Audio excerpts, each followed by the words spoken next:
Это актуальное интервью в студии Сергей Михедов. Здравствуйте. Сообщают о повышении оптовиками закупочных цен на лекарства. Рост цен составил от прежней стоимости на 1,5% и выше. При этом рост наблюдают как на импортные, так и на отечественные препараты. Каким будет лекарственное обеспечение в условиях санкций? Гость в студии Евгений Иннокентьев, руководитель территориального органа Росздравнадзора по Якутии. Евгений Николаевич, здравствуйте. Здравствуйте. Какой объем лекарственных препаратов контролирует Росздравнадзор по Республике Саха-Якутия? Прежде чем говорить о ценах на лекарственные препараты, хотел бы внести небольшую ясность в вопрос. Дело в том, что лекарственные препараты делятся на две большие группы. Это жизненно важные и необходимые лекарственные препараты и все остальные лекарственные препараты. Уровень цен и торговой надбавки контролируется только в отношении первой группы ЖНВЛП. Далее, чтобы было понимание ситуации, необходимо сказать, что лекарственный рынок, так сказать, в республике у нас делится на три большие зоны. Первая группа – это якутские пригороды, третья группа – это арктическая группа районов, и вторая группа – это все остальные. И вот в зависимости от принадлежности к определенной ценовой группе торговые надбавки устанавливаются совершенно разные. И причем торговые надбавки нарастают в сторону арктической группы районов, потому что там сложная и дорогая логистика.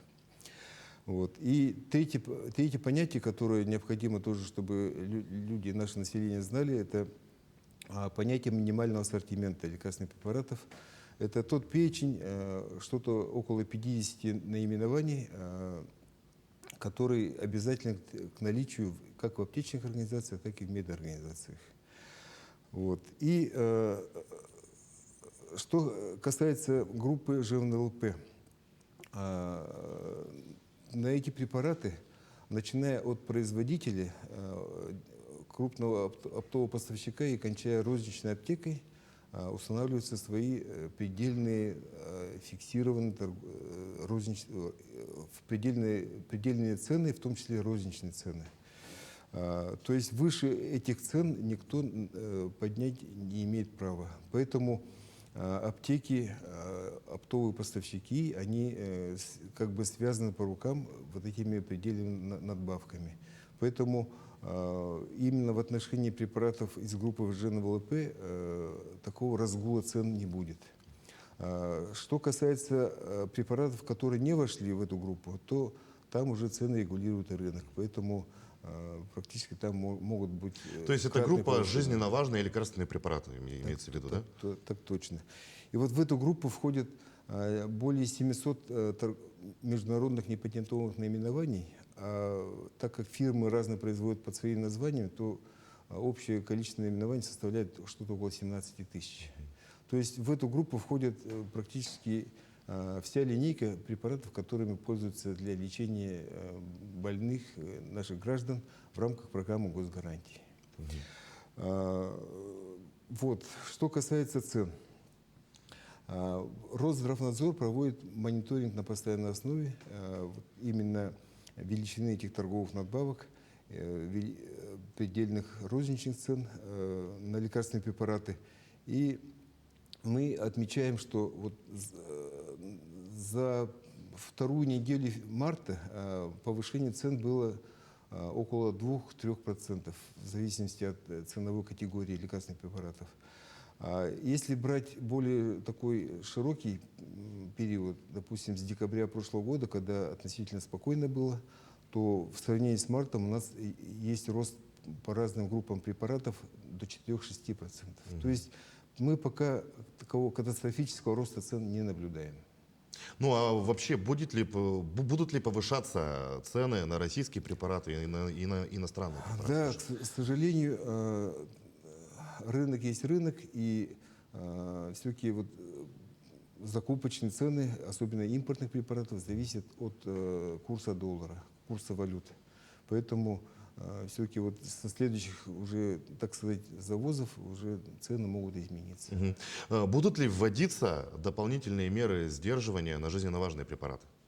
Да, и не только на жизненно важные, вообще на всю линейку лекарственных препаратов государство будет принимать все меры воздействия, начиная от фиксирования закупочных цен, фиксирования торговых надбавок.